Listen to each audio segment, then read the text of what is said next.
बोले देवादिदेव श्री आदिनाथ भगवान की जय जय जय।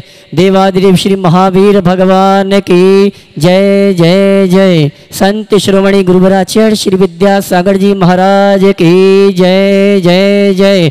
नवाचार्य श्री समय सागर जी महाराज की जय जय जय। गुणैतन पीड़िता शंका समाधान भावना एक प्रवर्तक जन जन के संत प्रखर वक्ता बोले परम पूज्य मुनि श्री प्रमाण सागर जी महाराज की जय जय जय। बोले परम पूज्य मुनि श्री निर्वेक सागर जी महाराज की जय जय जय। बोले परम पूज्य मुनि श्री संधान सागर जी महाराज की। देवी अहिल्या की नगरी मालवा की शान इंदौर में परम पूज्य मुनि श्री प्रमाण सागर जी महाराज का सत्संग वर्षयोग चातुर्मास चल रहा है। सायंकालीन शंका समाधान का कार्यक्रम हम और आप प्रारंभ करें। उसके पूर्व धर्म प्रभाव समिति और सकल दिगंबर जैन समाज आपका हार्दिक अभिनंदन स्वागत करता है। और चलते हैं हम और आप उस संत के श्री चरणों में नमन करेंगे जिन्होंने अपने जीवन में तप साधना की, जिन्होंने तप साधना करते हुए प्रचारक बनते हुए जैन धर्म को जन जन तक में पहुंचाने का एक महती प्रयास किया है। ऐसे गुरुवर जो कि गुणैतन के प्रणेता हैं, आत्म विकास का दिव्य सदन, जैन सिद्धांतों की वैज्ञानिक प्रयोगशाला और जहां बोलेगा समोषण, ऐसे गुणैतन प्रणेता संघ का समाधान भावना एक प्रवर्तक प्रखर वक्ता जन जन के संत परम पूज्य मुनिवर के श्री चरणों में नमन करते हुए आशीर्वाद प्राप्त करेंगे और निवेदन करेंगे टीवी चैनल के बहुचर्चित विश्वविख्यात संघ का समाधान के कार्यक्रम के लिए। चलते हैं पारस चैनल, जनवाणी चैनल और प्रमाणिक ऐप के माध्यम से जिस कार्यक्रम को देख और सुन रहे हैं उन सभी की ओर से और यहाँ पर उपस्थित पुलक चेतना मंच के सभी महिला पुरुषों के साथ परम पूज्य मुनिवर के श्री चरणों में नमन करते हुए आशीर्वाद प्राप्त करेंगे और निवेदन करेंगे संघ का समाधान के लिए। हे मुनिवर नमोस्तु, हे मुनिवर नमोस्तु, हे गुरुवर नमोस्तु।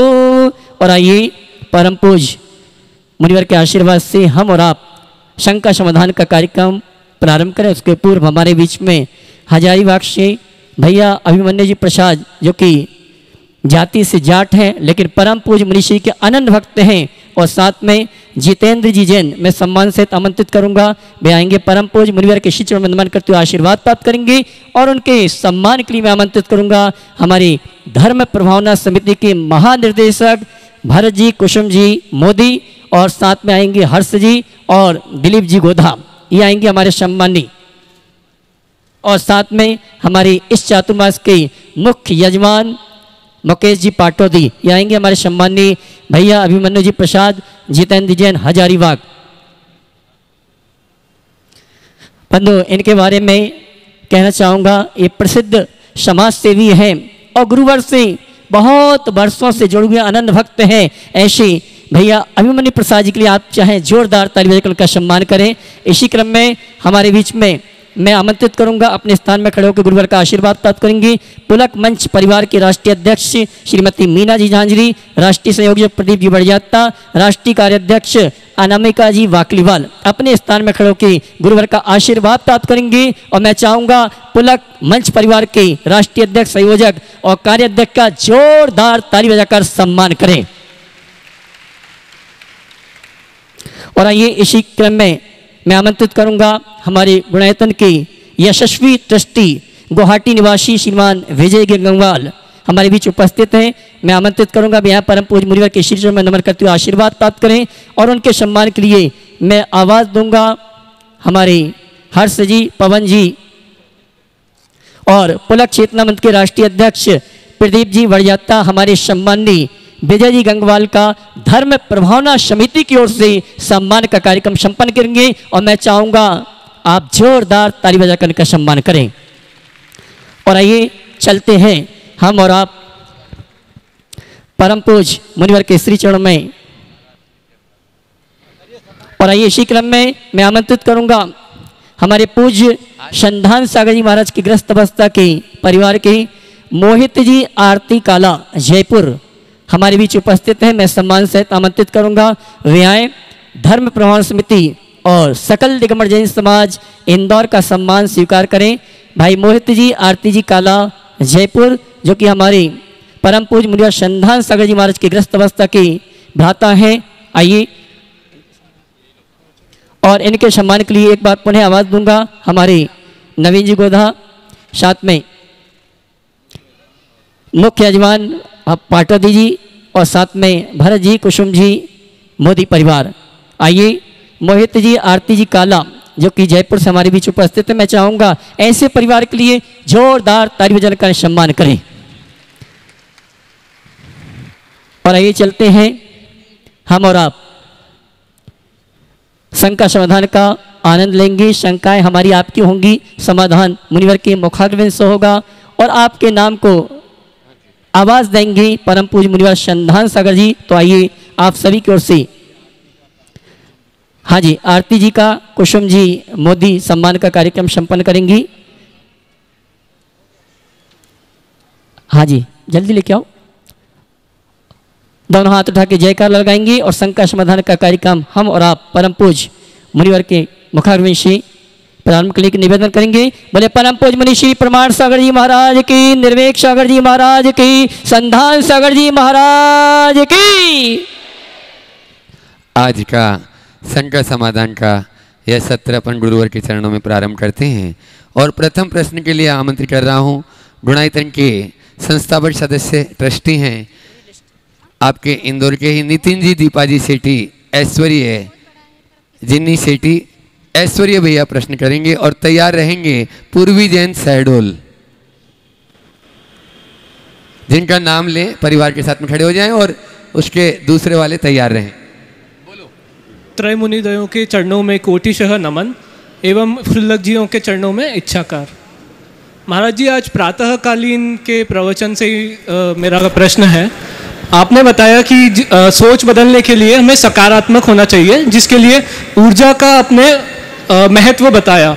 महाराज जी, मैं पूछना चाहता हूँ इसमें संतुष्टि का महत्व कितना है, क्योंकि आजकल के लोगों में खास करके युवा वर्ग में यह देखा जाता है कि संतोष नहीं है। द्रव्य क्षेत्र काल की अनुकूलता होने के बावजूद भावों में परिणति कुछ इस प्रकार है कि डिप्रेशन, लोनलीनेस आदि बीमारियों से आज का युवा ग्रसित है। तो महाराज देखिए, संतुष्टि सकारात्मक परिणति है या नकारात्मक? सकारात्मक। तो अगर आपकी सोच सकारात्मक होगी तभी संतुष्टि होगी, और अगर असंतुष्टि है यानी आप नकारात्मक हैं, और जो नकारात्मक हैं वो नकारे बनेंगे।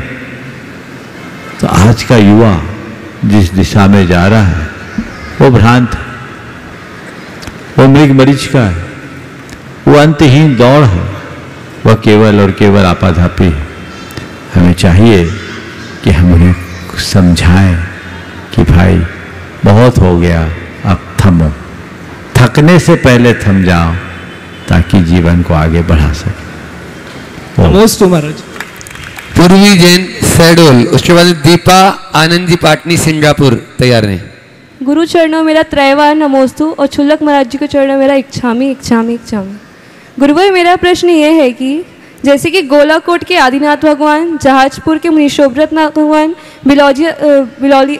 बिजौलिया जी के पार्श्वनाथ भगवान और शहडोल के नमीनाथ भगवान, और भी अनेक प्रतिमाएं हैं जिनमें हमने अतिशय तो देखा है, परंतु हमने कई गुरु महाराजों से सुना है कि उनमें एक ऊर्जा होती है, वो ऊर्जावान होते हैं। तो महाराज जी, हमको ये तो पता है अतिशय का अर्थ क्या होता है, पर जो ये ऊर्जा है उसका अर्थ क्या है, और अतिशय और ऊर्जा में अंतर क्या है? देखिए, ऊर्जा शब्द का प्रयोग प्रतिमा के साथ किया जाना तो समझ में आता है, पर जब भगवान के साथ जोड़ दिया जाता है तो मुझे हजम नहीं होता। मूर्ति में ऊर्जा हो सकती है, भगवान में ऊर्जा नहीं, भगवान में अतिशय होता है। और आप मुझसे पूछोगे ऊर्जा, तो मेरे पास इसका कोई अनुभव ही नहीं है, क्योंकि मुझे कहीं प्रतिमा दिखती नहीं, भगवान दिखते हैं और मैं उनके अक्षर में खो जाता हूँ। और जब भी मेरी दृष्टि भगवान पर जाती है तो उनके 34 के 34 अतिशय मेरे मानस पटल में झूलते हैं। और सब भगवान में 34 अंश है, किसी में कोई कम नहीं, इसलिए मैं कहीं कंपेयर ही नहीं कर पाता। अतः अगर मुझसे पूछो कहाँ की कितनी ऊर्जा है, तो मेरी आंखें ऊर्जा मापी ही नहीं, तो मैं बताऊंगा कैसे। और जो लोग कह रहे हैं हो सकता है उनकी वैसी दृष्टि, पर मैं सदैव एक ही बात को आत्मसात करके चलता हूँ और आप सबसे कहना भी चाहता हूँ, मूर्ति नहीं मूर्तिमान को पूजो। क्या बोल रहा हूँ? मूर्ति नहीं मूर्तिमान को पूजो, प्रतिमा नहीं भगवान को पूजो, जीवन का प्रत्यक्ष। नमोस्तु महाराज जी, नमोस्तु। दीपा आनंद जी पाटनी सिंगापुर अपना प्रश्न रखें और उसके बाद वो तैयार रहेंगी महिला जागृति मंच रामचंद्र नगर। ओम बोलिए। माइक चेक करके दिया करो पहले से। समस्त सिंगापुर समाज की ओर से महाराज श्री आपके चरणों में सादर नमस्तु। मेरा प्रश्न है महाराज श्री, हमें किस तरह का जीवन जीना चाहिए जिससे हमारा मनुष्य जीवन सार्थक हो? हमें किस तरह का जीवन जीना चाहिए जिसमें मनुष्य जीवन सार्थक हो? मानवीय कर्तव्यों से ओतप्रोत होकर के जीना चाहिए। मनुष्य जीवन की इसमें ही सार्थकता है। समझ गया? ऐसा कोई कर्म न करे जो मानवता के विरुद्ध हो। अगर मनुष्य मनुष्य होकर भी मानवता के विरुद्ध कार्य करता है तो वह अपने दुर्लभ मनुष्य जीवन को व्यर्थ करता है। आगे महिला जागृति मंच रामचंद्र नगर, वे अपना प्रश्न करेंगे और उसके बाद में तैयार रहेंगे पार्श्वनाथ वीर सेवा दल नवयुग मंडल भैंस देई। हेलो, महाराज श्री के चरणों में त्रैवा नमोस्तु नमोस्तु नमोस्तु। महाराज श्री, मेरा प्रश्न यह है कि हम पर्युषण पर्व आ रहे हैं, हम सभी एकादशी करते हैं, उपवास भी करते हैं। एकादशी करते समय हम लोग एक टाइम भोजन तो करते हैं, लेकिन रात के समय बहुत लोग साबूदाने की खिचड़ी अन्य फलादि वगैरह ग्रहण करते हैं। तो महाराज श्री, यह कहाँ तक उचित है या अनुचित, आप हमें बताइए। एकादशी में और रात में, ये तो नई बात सुन ली हम।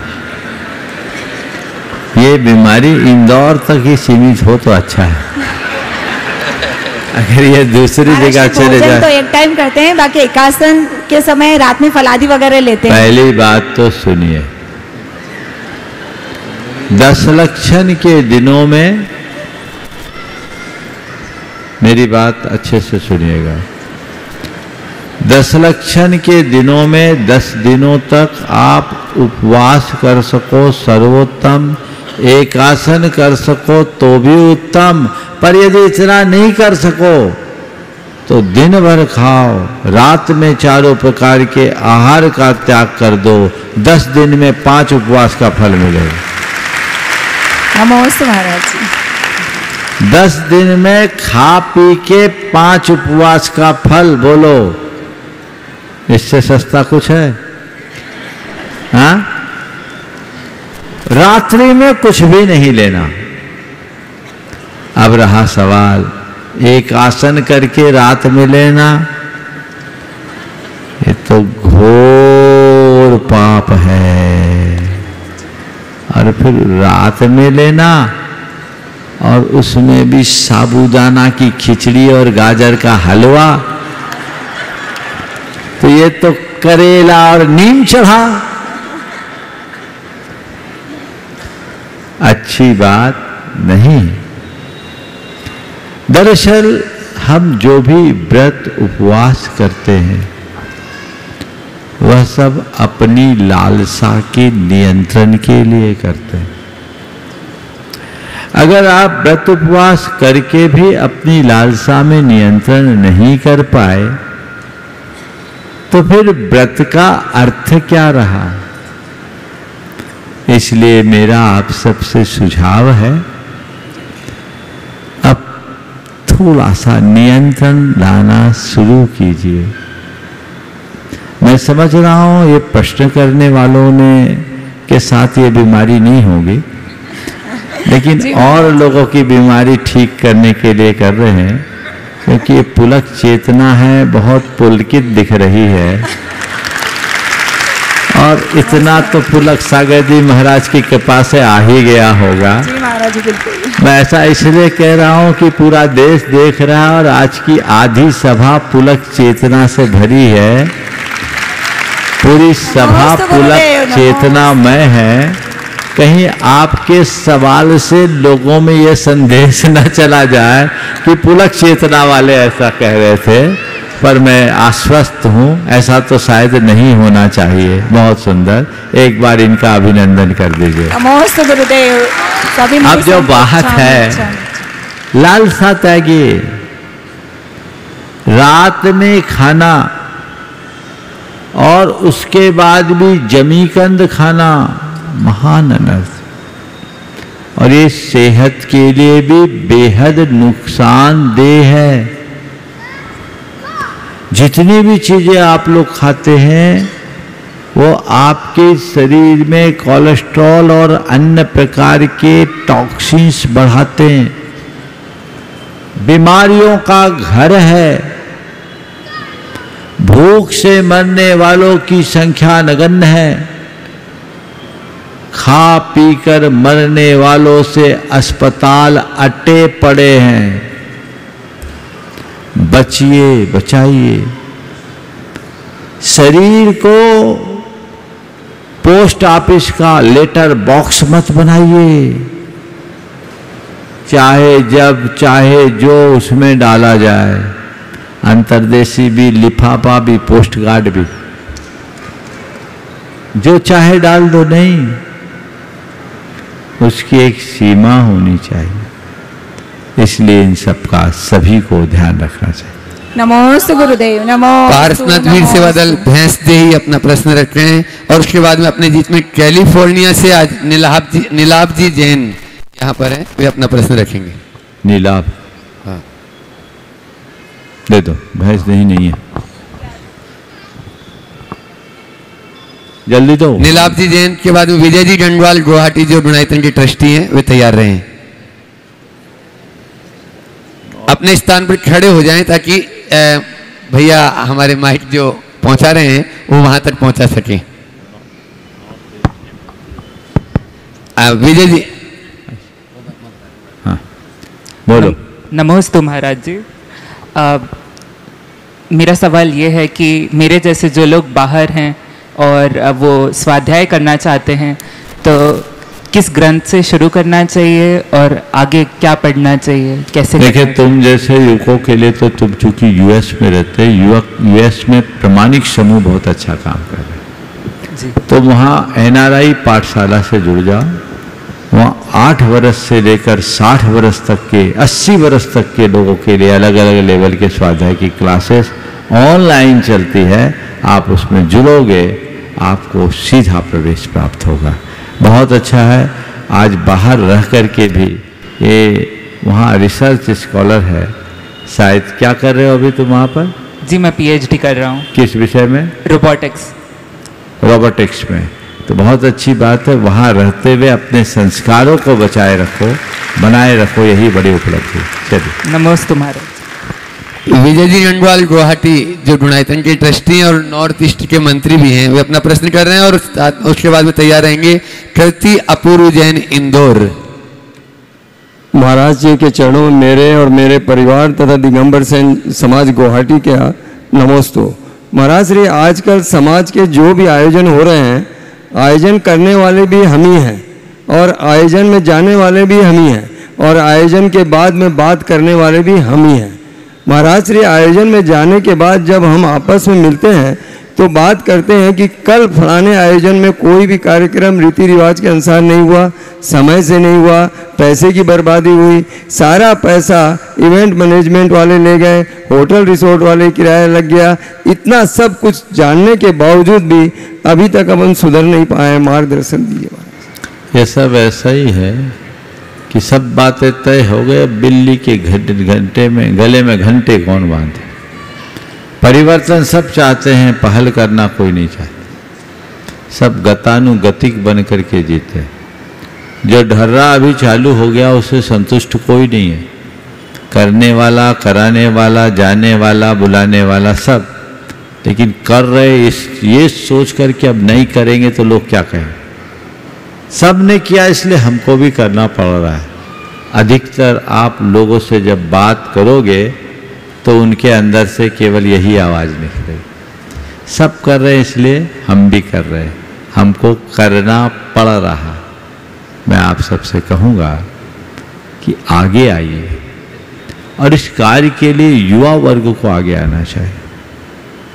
युवा खुद आगे आए और इस तरह के पारिवारिक सामाजिक कार्यों में होने वाले फिजूल खर्ची के नियंत्रण के लिए मोर्चा खोले। और अगर अब चूंकि लोगों के सामने एक अलग सवाल है, लोग कहते मेरे पास पैसा है और पैसा हम दिखाएंगे नहीं तो लोग कैसे जानेंगे कि मैं पैसा वाला हूं। तो पैसा दिखाने का रास्ता क्या है? ब्याह शादी, अन्य मांगलिक प्रसंग, खूब पैसा लुटाओ तो दिख जाए कि मेरे पास कितना पैसा है। पर ये नकारात्मक दृष्टिकोण है। आप पैसा वाले हैं, योग से आपके पास पैसा है और आप चाहते हैं कि लोगों को ये पता लगे कि आपके पास पैसा है, आपको यश और नाम भी मिले, तो रचनात्मक दिशा में आगे बढ़े। आप उस फिजूल खर्ची को रोककर समाज के अभावग्रस्त, वंचित और पीड़ित लोगों के कल्याण का कोई उपक्रम करें। आपका नाम भी होगा, यश भी होगा, पुण्य भी होगा और पैसे का सद्व्यय भी होगा। नमस्ते। हमारे संपर्क में कोलकाता के एक रमेश जी सरावगी हैं, गुणायतन से जुड़े हुए शिरोमणि संरक्षक मार्गदर्शक हैं। उन्होंने अपने बेटे के विवाह में एक बहुत उत्तम आदर्श उपस्थित किया। बेटे के विवाह में फालतू खर्चे को पूरी तरह एक तरफ किया और वो चूंकि एकल विद्यालय से जुड़े हुए हैं, उसके राष्ट्रीय अध्यक्ष हैं, तो उससे उन्होंने 108 आदिवासी अभावग्रस्त जोड़ों का रांची के मोरहाबादी स्टेडियम में पानी ग्रहण संस्कार कराया, जहां वहां के मुख्यमंत्री और राज्यपाल सब सम्मिलित हुए और सारे मीडिया ने उसे हाईलाइट किया और सराहना हुई। क्या आप लोग ऐसा नहीं कर सकते? इसमें केवल सराहना होगी और उसमें तो आलोचना भी होगी, और सबसे पहली आलोचना वही करेंगे जिनको आपने बुलाया। वो कमी गिनाएगा, इसके शादी में ये कमी थी, वो कमी थी, वहां वो अच्छा था, यहाँ ये घटिया था। मन में ईर्ष्या का भाव और ले जाएंगे, बहुत पैसा आ गया इसके पास, दिखा रहा है। लेकिन अगर इस तरह का काम करे, मैंने सुना है महाराष्ट्र के, नाम तो मैं भूल रहा हूं, अपने ही समाज के किसी एक श्रेष्ठी ने अपने बेटे के विवाह में 100 ऐसे लोगों को जिनके पास अपना घर नहीं था, घर बना करके दिया। देश भर के अखबारों में छपा। आपको नाम याद है डॉक्टर साहब? नाम याद नहीं है? हाँ, श्वेता जैनी थे ना, नाम पूछ रहा हूं। मांडविया साहब, कितना बड़ा आदर्श है। क्या हम ऐसा नहीं कर सकते? आवश्यकता है, एक परिवर्तन शुरू कीजिए, पहल कीजिए और ऐसी सार्थक पहल कीजिए कि दूसरे उसका अनुकरण करने के लिए लालायित हो जाए, परिवर्तन है। नमस्ते डॉक्टर साहब। अच्छा, आगे अरविंद राजा जी की सुपुत्री दामाद कीर्ति अपूर्व जैन इंदौर, वे अपना प्रश्न रखें और उसके बाद में इससे पहले डॉक्टर साहब को दे दो। डॉक्टर साहब, आपका सवाल रह गया था, ले लीजिए। गुरुवर चरणों में त्रिवार नमोस्तु। अभी अभी जो बात आपने जो परिवर्तन की कही है, वैसे परिवर्तन पूना में हो गया है गुरुवर। पिछले चातुर्मास में हमने एक लड़कियों के लिए 110 रूम का हॉस्टल बना लिया है, चातुर्मास की निष्पत्ति रही है। गुरुवर, हम चाहते हैं कि आपके मन से यही प्रेरणा दी जाए कि हर एक साधु जहाँ चातुर्मास करते हैं, वो श्वेतांबर हो, दिगंबर हो या कोई भी हो, वो एक एक लड़कों के लिए हॉस्टल बनाए, लड़कियों के लिए हॉस्टल बनाए और जैन संस्कार उसमें दी जाए। और उसके साथ साथ जहाँ जहाँ जिनालय बने वहाँ वहाँ विद्यालय बने, विद्यालय बनाए। आने वाली पीढ़ी को यही आपका प्रस्ताव बहुत अच्छा है। हम लोगों का काम प्रेरणा देना है, आप लोगों का काम आगे बढ़ना है। पुणे में जो कार्य किया गया बहुत उत्तम है। इंदौर में भी बहुत संभावना है। गुरुदेव ने तो इंदौर को ऐसे ही सराबोर कर रखा है। बिल्कुल। अभी तो चातुर्मास की शुरुआत है। हाँ, प्रतिभा प्रतीक्षा यहाँ तैयार है, बच्चियों के लिए प्रतिभा स्थली भी है। और देखिए और क्या निमित्त आता है। चलिए, थैंक यू। नमस्ते गुरु, नमस्ते। हाँ, प्रश्न करेंगे अरविंद राजे परिवार से करती है अपूर्व जैन, और उसके बाद में मुकेश पाटोदी परिवार तैयार रहे, मुख्य यजमान। नमोस्तु महाराज जी। मंच पर मौजूद सभी महाराज जी के चरणों में जबलपुर व इंदौर परिवार की ओर से नमोस्तु व वंदनामि। महाराज जी, मेरा ये प्रश्न है कि एक गुरु के जाने के बाद, उनकी समाधि होने के बाद दूसरा गुरु कैसे चुने, उसके लिए क्या पैरामीटर होने चाहिए और क्या विधि अपनाएं? देखिए, गुरु कभी नहीं जाते, गुरु का चोला जाता है, समझिए। गुरु एक व्यक्ति नहीं है, गुरु एक तत्व है। जैसे हम देखते हैं दीप अलग अलग दिखते हैं, सैकड़ों दीप है, अलग अलग दिखेंगे, पर जब हमारी दृष्टि ज्योति पे जाती है तो एक दिखती है, दिखती कि नहीं? तो दीप गया है, ज्योति तो आज भी है। और जहां तुम्हें वो ज्योति और उसकी किरण दिख जाए, नतमस्तक हो जाए, उसे ही अपना गुरु स्वीकार कर लो, रास्ता है। चलिए, मुकेश जी पाटोदी परिवार, मुख्य यजमान, उनकी बहू प्रश्न कर रही हैं, और उसके बाद में अभिमन्यु प्रसाद जी हजारीबाग तैयार रहेंगे। महाराज श्री एवं संघ के चरणों में नमोस्तु नमोस्तु नमोस्तु। महाराज श्री, हम शिखर जी जाते हैं तो वहाँ बहुत सारे थॉट्स लिखे हैं बीच में। उसमें से एक लिखा है कि अपने ज्ञान का घमंड तो सभी को है, लेकिन अपने घमंड का ज्ञान किसी को नहीं।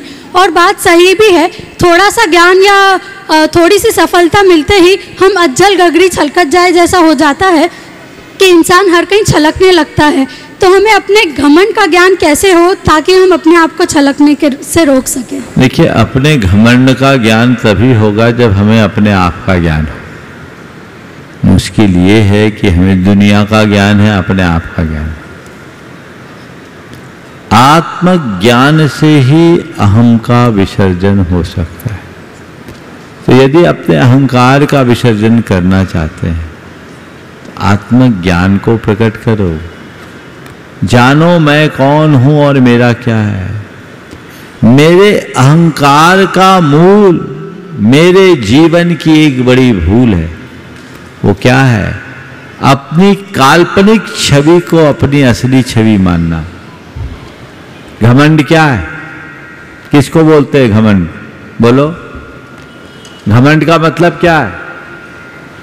बोलो। वही खुद की काल्पनिक छवि जिसमें हम होते। क्या है घमंड? अपने आप को सर्वश्रेष्ठ मानना सबसे, सब कामों में, जबकि वो हाँ, बहुत अच्छा बोला तुमने। अपने आप को कुछ मानना। क्या मानना? मैं ये हूँ, मैं वो हूँ, मैं बड़ा हूँ, मैं ऐसा हूँ, मैं वैसा हूँ, मुझ जैसा कोई नहीं। यही सब चीजें है ना। ये कौन है? ये कब से है? यही तो हमारे जीवन की भूल है कि अपने आप को जैसा मान लिया वैसा तुम हो ही नहीं, और जो तुम हो नहीं, तुम्हारी पूरी शक्ति उसी को मेंटेन करने में लगी हुई। तुम रात दिन उसी के पीछे लगे हो। असल में तुम्हें प्रयास उसको संवारने का करना चाहिए जो तुम हो, और जो तुम हो वही सब है, और जो सब है वही तुम हो। जो तुम में है वह सब में है, जो सब में है वो तुम में है। जिस दिन ये बात समझ लोगे, मन का भ्रम टूट जाएगा, और मन का भ्रम टूटते ही बहम के टूटने से अहम टूटता है, इसलिए बहम तोड़ो, अहम टूटेगा। नमोस्तु। अपने बीच में आज उस पावन माटी से, कहते हैं ना कि पावन हजारी माटी के लाल तूने कर दिया कमाल, ऐसे नवीन जी के जो पूज्य प्रमाण सागर जी महाराज जी के पूर्व अवस्था का नाम, उनके उस समय के मित्र अपने बीच में जोरदार ताली से उनका स्वागत करें। भैया अभिमन्यु प्रसाद जी हजारीबाग, वे अपना प्रश्न पूज्य महाराज श्री चरणों में रखें, और उसके बाद में इंजीनियर विपुल जी जैन अवंती परिवार सतना जुड़नाइतन की ट्रस्टी हैं, तैयार रहें। सबसे पहले मेरे पूज्य गुरुवर श्री मुनिश्री प्रमाण सागर जी को मेरा नमस्तु प्रणाम। मंच में उपस्थित अन्य जितने भी मुनिश्री हैं उनको भी मेरा प्रणाम नमस्तु, और हमारे इंदौर के जितने भी हमारे जैसे जो गुरुवर के भक्त हैं उनको भी मैं अपना शीश झुका करके उनका अभिनंदन करता हूँ। मुनिवर, मेरा 2 प्रश्न है कि जब कोई प्रियजन जो अपने बीच रहते हैं तो उस समय लोगों का उनसे मिलना जुलना कम होता है, लेकिन जब वो दूर चले जाते हैं तो मिलने को बहुत मन करता है। पहला तो प्रश्न ये है, और दूसरा ये है कि जीवन के किसी भी प्रयास में अगर लोग असफल हो जाएं तो उन्हें क्या करना चाहिए? देखिए, पहली बात, प्रियजन के प्रति होने वाला आकर्षण पास रहने पर कम और दूर होने पर अधिक क्यों होता है? पास रहने पर कम और दूर रहने पर अधिक क्यों होता है? आपने जो सवाल किया ये स्वाभाविक है। जब वो पास रहते हैं तो मैं हर पल रहता है कि वो पास में ही है, चले जाएंगे। जब दूर होते हैं तो उनके होने का हमें एहसास होता है कि नहीं, हमें जाना चाहिए। एक स्वाभाविक प्रवृत्ति है, जब चीज़ें हमारे साथ रहती है तो हम उनका उतना मूल्यांकन नहीं करते। जब दूर चले जाती है तो हमें उनका मूल्यबोध होता है। दूर मत जाइए। हमारे में मुंह में बत्ती सी हैं, एक बार भी जीभ नहीं जाती होगी, लेकिन किसी दिन एक दांत बाहर निकल जाए 24 घंटे जीभ वहीं जाती है। अभाव का प्रभाव होता है। हम नित्य प्रति सांस लेते और छोड़ते हैं, हमारी सांसें आती जाती है, लेकिन सांसों का हमारे जीवन में कोई स्थान है हमें इनका आभास नहीं होता। लेकिन जब कहीं हमारी सांस रुकती है तो हमें लगता है कि श्वास का भी कोई मूल्य है। समझ गए? तो ये चीज़ें स्वाभाविक है। और दूर में रहने पर भी आकर्षण है, तो इस बात का द्योतक है कि जो हमारा प्रिय है आज भी प्रिय बना हुआ है, क्षेत्र से भले चला गया पर मन में बसा हुआ है, तभी तो उसकी याद आती है और तभी लोग निकट आने का प्रयास करते हैं। जो दूसरा सवाल है कि बार बार असफल होने लगे तो उसके लिए क्या करें? एक बात सदैव ध्यान रखो, असफल होना बुरी बात नहीं है। अगर व्यक्ति के अंदर प्रगाढ़ आत्मविश्वास हो और सोच सकारात्मक हो तो व्यक्ति असफलता में भी सफलता का मंत्र खोज सकता है। यदि कोई व्यक्ति अपने किसी प्रयास में सफल नहीं हुआ, इसका अर्थ ये नहीं कि वह सर्वथा असफल है।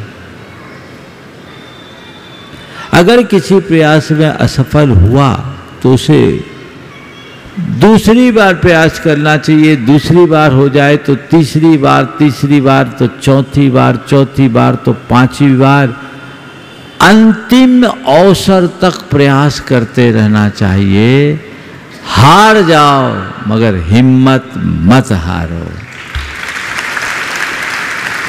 अब्राहम लिंकन इसका एक श्रेष्ठ उदाहरण है। उन्होंने अपने जीवन में 19 विफलताओं का सामना किया। लेजिस्लेचर के इलेक्शन से लेकर 22 प्रेसिडेंट तक के इलेक्शन में लगातार हार का सामना किया। बड़ी बड़ी व्यावसायिक असफलता का सामना किया।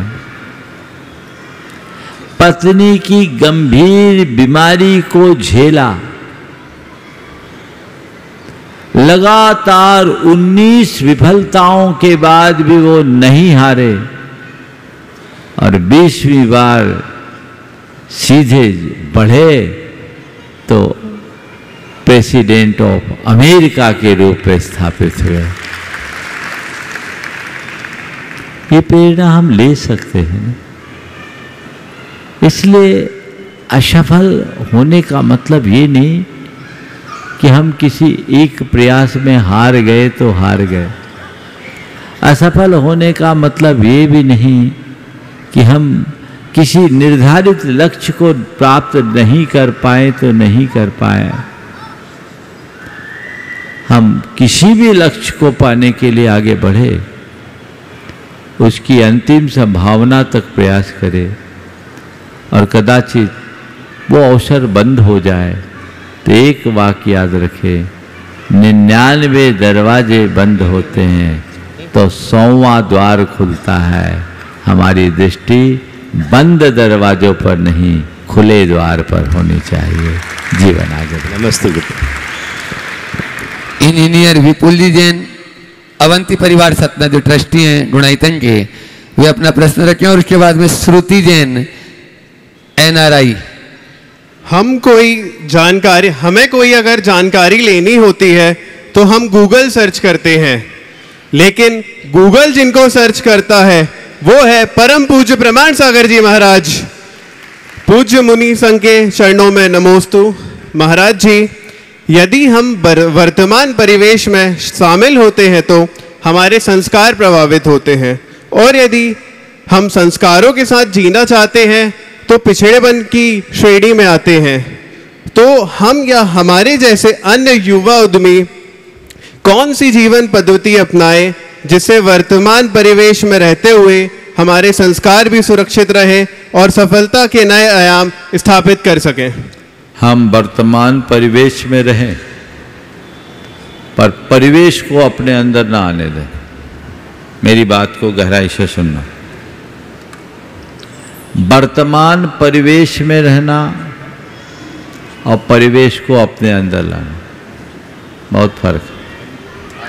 हम अपने संस्कारों को लेकर परिवेश में जाएंगे तो परिवेश सुधरेगा, और परिवेश को अपने संस्कारों में लाएंगे, जीवन बिगड़ेगा, संस्कार मिटेंगे। नाली का पानी गंगा में जाएगा, गंगा जल बन जाएगा, और गंगा का पानी नाली में डालेंगे, गंदा जल बन जाएगा। तो गंगा जल बनाइए, गंदा जल मत बनिए।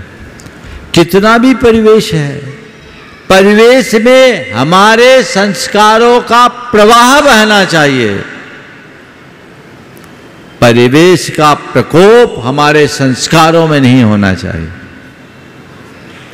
यदि ये दृष्टिकोण विकसित हो गया तो कहीं कठिनाई नहीं होगी। आज भी मेरे संपर्क में तुम्हारे जैसे सैकड़ों युवा हैं जो भारत और भारत से बाहर, अभी नीलाभ को ही तुमने देखा, खड़े हो जाओ भाई। नीलाभ कैलिफोर्निया में साइंटिस्ट है, वहाँ के परिवेश से प्रभावित किंचित नहीं है, सारे संस्कारों के साथ जीता, अपने हाथ से बना खा करके अपना जीवन चला लेता है। ये रास्ता है। तो ये कहना कि परिवेश हमें प्रभावित करता है, कहीं न कहीं हमारी कमजोरी को प्रकट करता है। जिसकी निष्ठा सबल होती है उसके ऊपर परिवेश हावी नहीं होता, और जिसकी निष्ठा कमजोर होती है वो परिवेश का रोना रोता रहता। आगे श्रुति जैन जो प्रमाणिक पाठशाला के द्वारा भारत ही नहीं ऑस्ट्रेलिया और अमेरिका आदि देशों में भी जैन धर्म की प्रभावना की ध्वजा फहरा रही है, वो अपना प्रश्न शॉर्ट में रखें और उसके बाद में दिलीप जी गोदा तैयार रहेंगे, अपनी पूरी टीम धर्म प्रभावना समिति के साथ में। धर्म प्रभावना समिति के सभी पदाधिकारी वहां पहुंच जाएं। मुनिराज के चरणों में त्रैबार नमोस्तु, छिलक जी के चरणों में इच्छामी। महाराज जी, ये मेरा सौभाग्य है कि मैं NRI प्रमाणिक पाठशाला ऑस्ट्रेलिया, अमेरिका और भारत में संचालित ऑनलाइन ऑफलाइन क्लासेस ले रही हूँ और बच्चों को आपके मार्गदर्शन द्वारा आगे बढ़ा रही हूँ। महाराज जी, आज बड़े हर्ष का विषय है, जो जनवरी 2024 में हमारी प्रमाणिक पाठशाला की बुक्स लॉन्च हुई थी, 3000 बुक्स सारी सोल्ड आउट हो चुकी हैं। आपका आशीर्वाद महाराज जी हमारे ऊपर ऐसे ही बना रहे। NRI प्रमाणिक पाठशाला में जो शेफाली दीदी द्वारा समर कैंप चल रहा है, शेफाली दीदी, पूजा दीदी, रुचि दीदी, मैं, प्रीति जी इंदौर, सभी टीचर्स बहुत अच्छे से बच्चों को पढ़ा रही हैं। सुबह पूजा होती है, दिन में कुकिंग क्लासेस होती हैं, बाद में अंतर मंतर जंतर छुका क्रैश कोर्स चल रहा है, उसके बाद में रात को सोने से पहले मेडिटेशन होता है। सभी बच्चे आपका आशीर्वाद चाहते हैं। बच्चों का प्रश्न है महाराज जी कि हम इतने दूर बैठ के महाराज जी से इतने पास हैं दीदी, लेकिन हमें लगता है कई बार हम टीवी पे देखते हैं कि वहाँ के बच्चे इतने पास होके भी महाराज जी के दर्शन करने नहीं जाते। तो ये हमारे पुण्य का उदय है या उन बच्चों के पाप का उदय है? देखिए, पहले तो मैं चाहूँगा एक बार संपूर्ण प्रमाणिक समूह को जोरदार अभिनंदन। प्रमाणिक समूह हमारे समाज के उन प्रतिभावान युवक युवतियों का एक ऐसा स्वयंसेवी समूह है जो जैन धर्म की सर्वतोमुखी प्रभावना में लगा हुआ है। पिछले 8 वर्षों से, बल्कि 10 साल होने को है, प्रमाणिक समूह अपने विभिन्न क्रियाकलापों के माध्यम से बहुत अच्छा काम कर रहा है। ये सब प्रोफेशनल्स हैं, मल्टीनेशनल्स कंपनीज में काम करने वाले या बड़ी बड़ी कंपनियों के संचालकों में एक, ये सब अपना समय निकाल कर जो कार्य कर रहे हैं वो प्रशंसनीय ही नहीं, अनुकरणीय है। और इस अर्थ में इंदौर के लोग भी प्रशंसा के पात्र हैं, क्योंकि उनके यहाँ श्रुति और प्रीति जैसी बहनें इस काम को आगे बढ़ा रही है और बहुत आगे बढ़ रही है। और जो शेफाली है वो भी मूल तो यहीं से गई है। आज देश विदेश में जैन धर्म की प्रभावना में इन लोगों का बहुत बड़ा योगदान है, और पूरे के पूरे प्रमाणिक समूह के द्वारा शंका समाधान, प्रवचन और अन्य गतिविधियों को जन जन तक पहुंचाने में ये लोग बहुत अच्छा योगदान दे रहे हैं। आज जो सवाल हुआ, ये सवाल गंभीर आत्म मंथन का सवाल। वो लोग 7 समुंदर पार रहकर भी इतने तत्पर हैं और तुम लोग पास रह करके भी इतना दूर हो। सन 2013 में मेरे पास लंदन के एक बड़े व्यवसायी आए थे। उन्होंने कहा, महाराज जी हमारे यहाँ आप जैसे मुनियों का नित्य समागम नहीं होता, प्रवचन नहीं होता, फिर भी हम लोग रात्रि भोजन आदि से परहेज करते हैं, शक्ति के अनुसार व्रत उपवास करते हैं, मंदिर जाते हैं, हमारे बच्चे रोज नहीं जाते हैं तो संडे को जाते हैं, लेकिन महाराज यहाँ आकर के तो बड़ा अटपटा लगता है। भारत में आप जैसे मुनियों का समागम होने के बाद भी लोग रात में खाते हैं, फिर भी लोग वैष्णव में लिप्त दिखते हैं, फिर भी लोग मंदिर आदि के प्रति उदासीन रहते हैं, समझ में नहीं आता क्या है। उनने सवाल किया, मैंने उन्हें जो जवाब दिया वही जवाब आपके सवाल के उत्तर में देना चाहता हूँ। मैं ये कहता हूँ कि आप लोगों के अंदर भारत बसता है और ये लोग भारत में बसते हैं, इतना अंतर है। आप भारत में बसो, कोई महत्व नहीं। महत्व तब है जब तुम में भारत बसे। भारतीय होने का गर्व, जैन होने का गौरव प्रकट करने से कुछ नहीं होगा। तुम्हारा गर्व और गौरव तो केवल तभी बढ़ेगा जब तुम्हारे हृदय में भारत और जैनत्व बसेगा। उसे बसाने की कोशिश कीजिए। यहाँ के लोग पूर्णतः पाश्चात्य की आंधी में उड़ रहे हैं और उसके परिणाम स्वरूप ये सारी विसंगतियाँ उभर कर आ रही है। यदि लोग जागरूक होंगे तो परिणाम अच्छे आएंगे। यहाँ आज के अभिभावक भी इन चीज़ों को ज़्यादा प्रोत्साहित नहीं करते, जबकि पूरे अमेरिका और यूके और ऑस्ट्रेलिया में और बल्कि इधर सिंगापुर, मलेशिया, इन देशों में जो लोग हैं वहाँ वो बहुत चिंतित है कि हम में और हमारे आने वाली पीढ़ी में संस्कार का प्रवाह कैसे बढ़े। उनको धर्म की दुर्लभता का बोध है, इसलिए पढ़ना। ओ हाँ, दिलीप जी। हाँ, दिलीप जी गोदा और उसके बाद में पूरी धर्म प्रभावना समिति के साथ में हैं। एक बार जोरदार ताली बजा दीजिए इनके लिए, वो अपनी बात रखें। और उसके बाद में सुनील राजरानी बिलाला, संजय सरिता जी बिलाला जो ट्रस्टी हैं गुणायतन के बड़ नगर। गुरुदेव, एक दुखद समाचार है आगरा के बेनाड़ा परिवार के मदन लाल जी, और उसमें विशेष ये इसलिए हो गया कि ये अशोक जी डोसी के ब्याई और उनकी बहू छवि डोसी के पिताजी हैं। गुरुदेव, मैं एक बात जानना चाहता हूँ कि ये ऐसा मौका लगता है तो इसमें हम सभी लोग इनको स्वर्गवासी ही क्यों बोलते हैं? देखिए, निश्चित ही मदन लाल जी बेनाड़ा का इस दुनिया से जाना हमारी समाज के लिए एक बहुत बड़ी क्षति। दिगंबर जैन धर्म के और दिगंबर जैन समाज के विकास में बेनाड़ा परिवार का बहुत बड़ा योगदान रहा है। रतन लाल जी बेनाड़ा ने अपने ज्ञान की संपदा से जैन धर्म की महती प्रभावना की, और पूरा बेनाड़ा परिवार दानशील परिवार, उदार परिवार रहा है। उन्होंने धर्म की बड़ी प्रभावना और समाज के विकास में अनूठा योगदान दिया। मदन लाल जी बेनाड़ा ने पूरे जीवन समाज के कल्याण में अन्य अनेक उपक्रमों में अपना बहुत बड़ा योगदान दिया। उसे कभी भुलाया नहीं जा सकता। मुझे याद है जब हमने राष्ट्रीय दिगंबर जैन युवा महासंघ की शुरुआत की थी तो उसकी सबसे पहली कमान मदन लाल जी बेनाड़ा के ही हाथों में थी।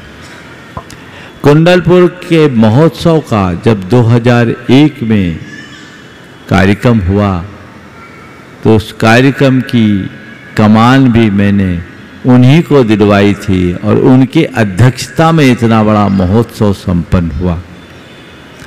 वे एक बहुत अच्छे प्रबंधन कुशल, नेतृत्व प्रधान व्यक्तित्व के धनी थे। उनने अपने जीवन में जिस तरह की समाज सेवा का कार्य किया और अपनी धार्मिक प्रवृत्ति को बचाए रखते हुए, ये बहुत कम दिखाई पड़ते हैं। विगत कुछ दिनों से वे अस्वस्थ थे। कल ही मैंने उनको आशीर्वाद दिया, उनने मुझसे बात की। हॉस्पिटल से, आईसीयू से लौट के आए थे, बहुत अच्छे लग रहे थे, ठीक थे। लेकिन अचानक फिर तबीयत बिगड़ी और वो चले गए।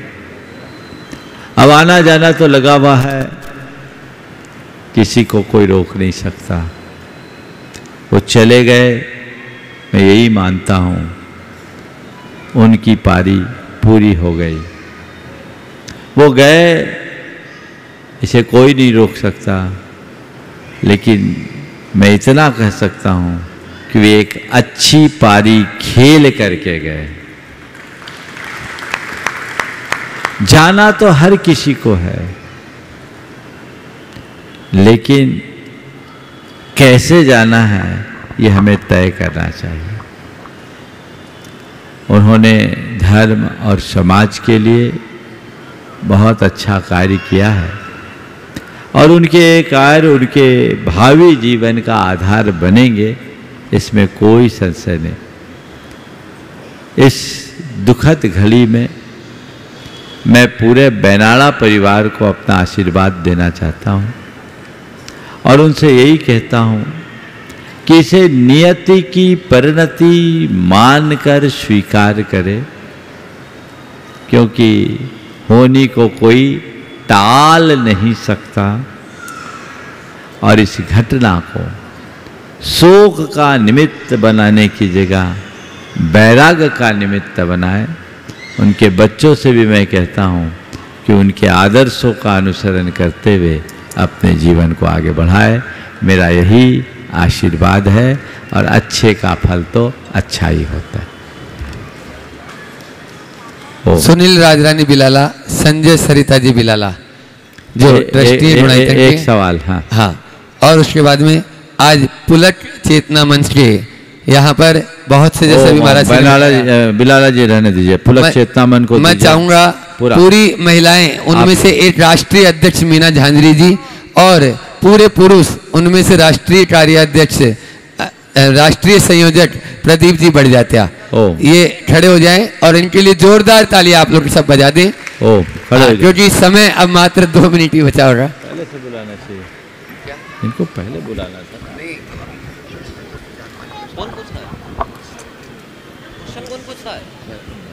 अरे मुंह से बोले सवाल है। हाँ, सवाल प्रदीप जी मीना जी पूछ रही।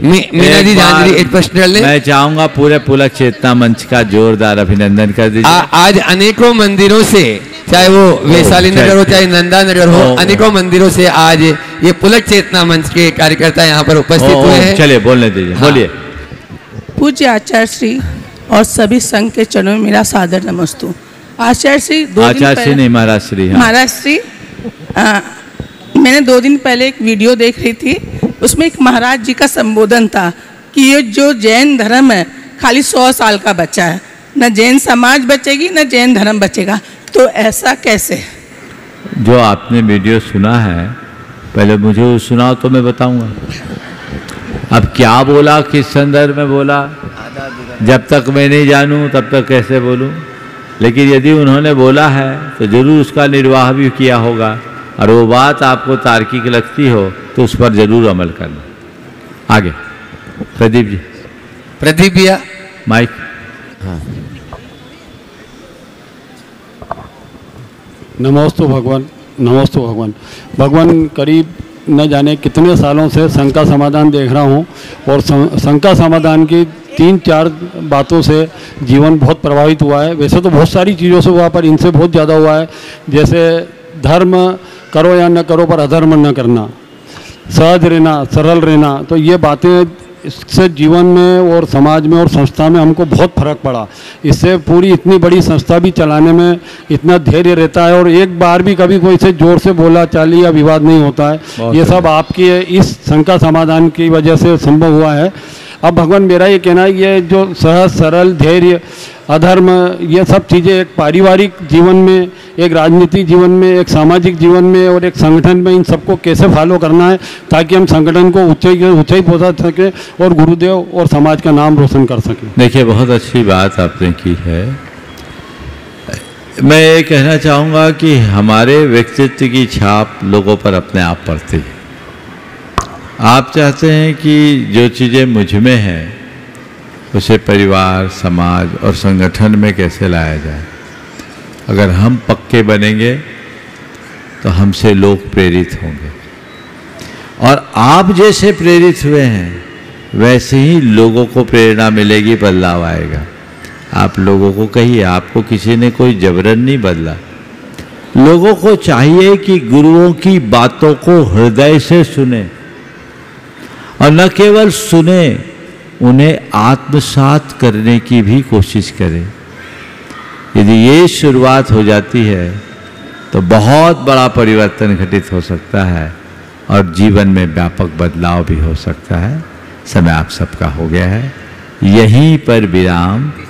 बोलिए परम पूज्य आचार्य गुरुवर श्री विद्यासागर जी में परम पूज्य सभी को आशीर्वाद, और पुलक चेतना मंच के सभी कार्यकर्ताओं को विशेष आशीर्वाद कि इसी तरह पुलकित होकर चातुर्मास में लाभ लेते रहे।